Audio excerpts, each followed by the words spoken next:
everyone, this is me Shreya. Welcome to Shreya Learners Education. So in this video we will cover our second chapter of History Class 6 NCERT from hunting, gathering to growing food. So उससे पहले खुद को energy के साथ भर लीजिए और इस प्यारे से कोट को पढ़ लीजिए जो कि स्वामी विवेकानंद ने हमें बताया है. Everything is easy when you are busy, but nothing is easy when you are lazy. तो आपको हर चीज़ बोरिंग लगती है, स्टडी बोरिंग लगती है. कब लगती है? जब आप उसको लेजीनेस के साथ पढ़ते हो, इंटरेस्ट के साथ नहीं पढ़ते हो. तो जब आप यदि कोई चीज़ इंटरेस्ट के साथ पढ़ोगे, उसको आप बिज़ी रहोगे, उस चीज़ के फैक्ट्स को, नॉलेज को अपने अंदर, जब आप उसको स्टोरी के फॉर्म में पढ़ोगे, हिस्ट्री को या किसी भी सब्जेक्ट को, तो वो आपको ईजिली याद हो जाएगा, ईजिली अंडरस्टैंड कर लोगे. इसलिए आपको हमेशा अच्छे से पढ़ना चाहिए, इंटरेस्ट के साथ पढ़ना चाहिए. तो आपको कोई भी चीज़ आपको बोरिंग नहीं लगेगी, आपके लिए हर चीज़ इजी होगी. Okay, so we will start our second chapter. So let's get started. Okay, so chapter number 2 from hunting, gathering to growing food. अब ये जो चैप्टर है वो स्टार्ट होता है तुषार के क्वेश्चन से. तुषार ने क्या सोचा? जब वो दिल्ली टू चेन्नई में जा रहा था ट्रेन से, तो सडनली क्या होता है कि वो विंडो सीट में बैठता है, तो उसको पीछे की तरफ हाउसेस और जो उसके ट्रीज़ होते हैं वो फ्लाई होते हुए दिखते हैं. सो जब ट्रेन्स जो होते हैं, do you know that trains were first used about 150 years ago and that people began using buses a few decade later. उसने बोला कि पता है तुमको, जो ट्रेन्स हैं ना वो बहुत पहले 150 years ago पहले शुरू हुई हैं, और जो बसेस हैं वो बाद में शुरू हुई हैं.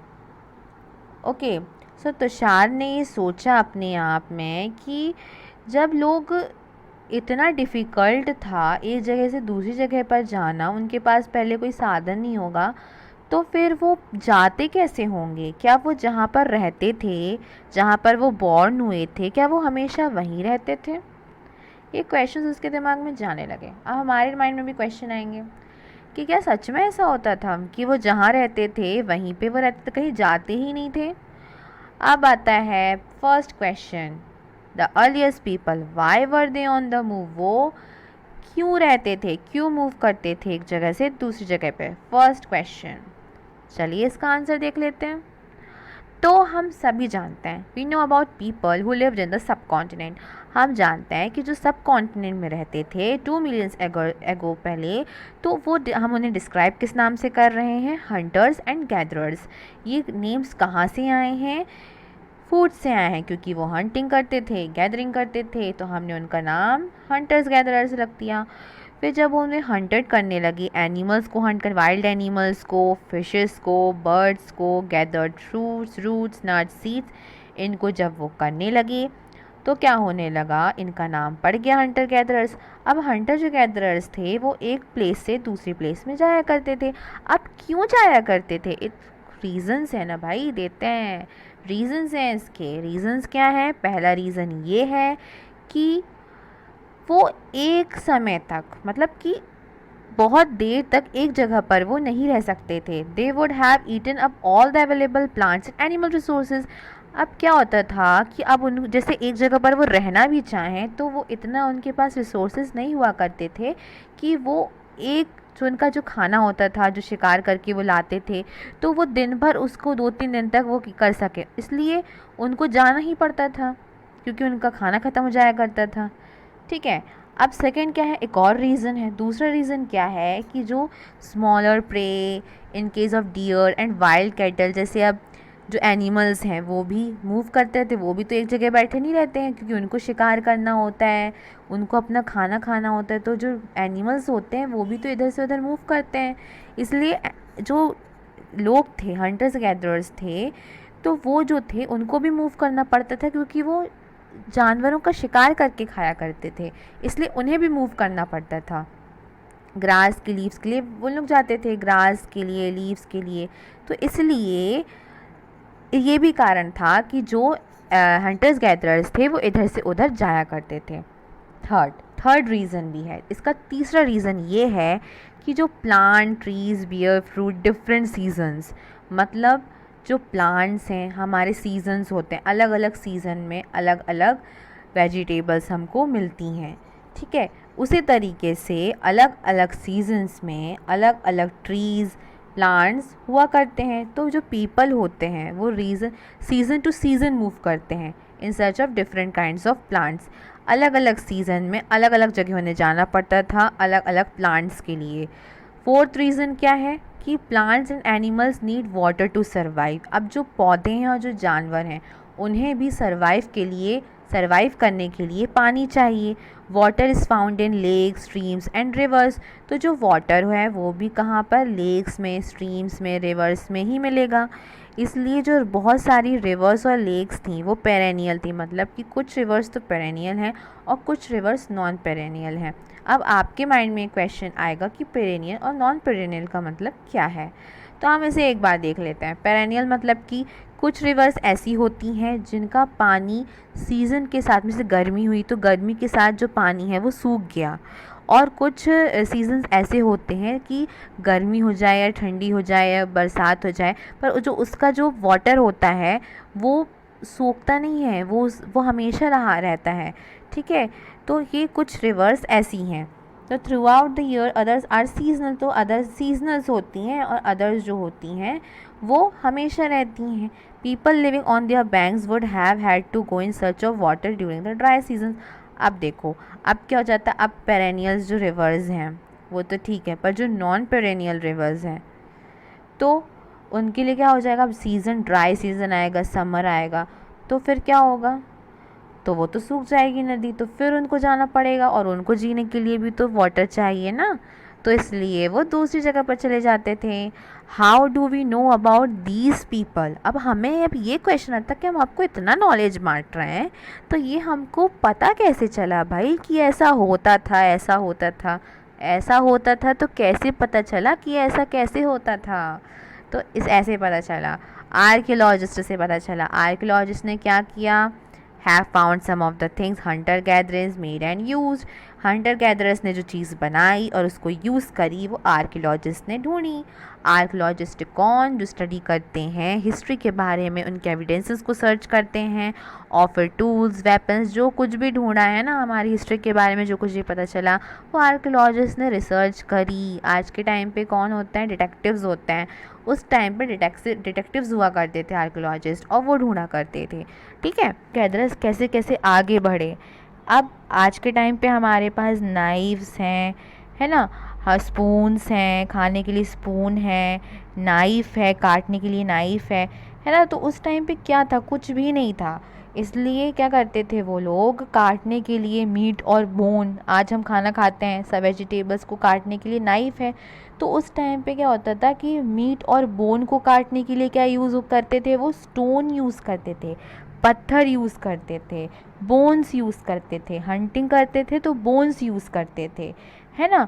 और क्या चीज़ें यूज़ में लाते थे वो, तो हाँ, अब ये चीज़ें यूज़ किस लिए करते थे, तो scrap bark from trees and hide animal skin, chop fruits and roots, some may have been attach to handles of bone, है ना। तो क्या होता था, अब जो ये बोन्स हैं और वुड है, ये किस चीज़ के लिए यूज़ करते थे, तो हैंडल्स बनाने के लिए, है ना, एरो बनाने के लिए, मतलब कि तीर बाण बनाने के लिए, जिससे वो हाँ जब हंटिंग करें तो उनको तीर मार के शिकार करने में आसानी हो जाए। और फिर वो जो वुड होता है, लकड़ियाँ, तो लकड़ियाँ किसके लिए यूज़ करते थे, वो एक तो देखो हमारे पास क्या क्या चीज़ें हो गई थी, स्टोन हो गए थे, वुड मिल जाती थी। वुड किससे मिल जाती थी, लकड़ियों से मिल जाती थी। किसकी लकड़ियों से, मतलब कि पेड़ की, है ना, तो पेड़ की बिर्च से मिल जाती थी। प्लस हमको क्या मिल गया था, जब हम हंटिंग करते थे तो एनिमल्स की बोन्स भी हमारे पास एक साधन था, तो हमारे पास 3 चीज़ें हो चुकी थी। अब इन तीनों चीज़ों का यूज़ करके हम हैंडल्स बना सकते हैं, स्पून की तरह स्पून भी बना सकते हैं, है ना, और एरो बना सकते हैं, बाण बना सकते हैं, और जो लकड़ियाँ होती थी उसको हम फायर के लिए भी यूज़ कर सकते हैं, और वुड का हम किस लिए यूज़ कर सकते हैं, हट्स और टूल्स बनाने के लिए भी यूज़ कर सकते हैं। जो झोपड़ी पट्टियाँ होती हैं, है ना, तो वो अपना घर बनाने के लिए हट बना सकते थे, तो इसलिए वो इन सब चीज़ों का यूज़ करते थे। अब जो स्टोन्स हैं, अब स्टोन्स वो किन किन चीज़ों के लिए, अब देखिए यहाँ पे ये पिक्चर दी हुई है ना, फिगर दिया हुआ है, इससे स्टोन का यूज़ जो था वो खुदाई के लिए भी करने लगे थे। Choosing a place to live in. अब ये जो मैप हमारा दिया गया है उसमें आपको जो रेड रेड ट्रायंगल्स दिख रहे हैं ना, वो साइट्स हैं जहाँ से आर्कियोलॉजिस्ट ने एविडेंस ढूंढे हैं, हंटर और गैदरर्स के एविडेंस ढूंढे हैं, ठीक है। और जो हंटर गैदरर्स हैं बहुत सारी जगह पर रहने लगे थे, धीरे धीरे करके एक प्लेस से दूसरी प्लेस पर जाते थे। तो वहाँ और साइट्स हैं ऐसी जो कि वाटर के नियर हैं, मतलब जहाँ पर रिवर्स होती थी, है ना, तो वहाँ पे उन लोग ज़्यादा रहने लगे थे। क्यों रहने लगे थे? क्योंकि उनको वाटर की आसानी से उनको ज़रूरत रहती थी, तो उनको आसानी से मिल जाया करता था, such as rivers and lakes. तो मैनी साइट्स, बहुत सारी जो साइट्स हैं वो नदियों के पास में हैं। जैसे पैलियोलिथिक साइट्स हैं, मतलब कि पुरानी साइट्स हैं।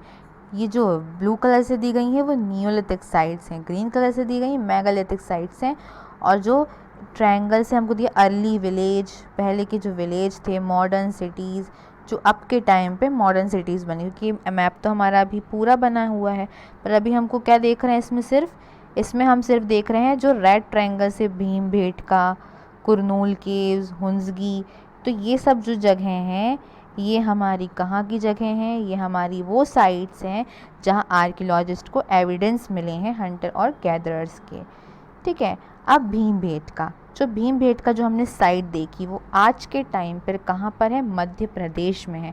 मध्य प्रदेश के कहाँ पर? मध्य प्रदेश के रायसेन ज़िले में ये आपको मिलेगी। ये बहुत ही पुरानी साइट है और जो कि केव्स हैं, ठीक है। ये जो साइट है ना, ये केव है, गुफा है, जो कि एक रॉक शेल्टर से बनी है, ठीक है। तो पीपल ने ये चूज़ की, पीपल ने इसको भीमबेटका साइट को रहने के लिए चूज़ किया, यहाँ पर लोग रहने लगे थे। People choose these natural caves because they provided shelter from the rain.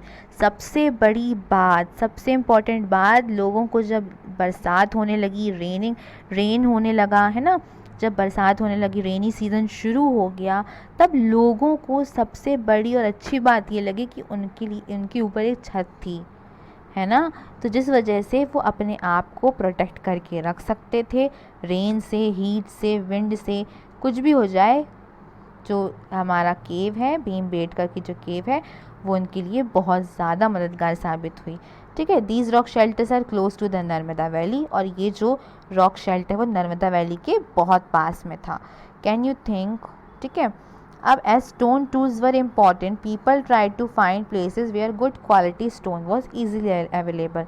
अब जो स्टोन टूल्स है वो उनके लिए बहुत इंपॉर्टेंट हो गए थे, क्योंकि इनकी हर चीज़ में काम आने लगे थे, इसलिए अब लोग ये कोशिश करने लगे थे कि उनको गुड क्वालिटी के स्टोन आसानी से उपलब्ध हो जाएं।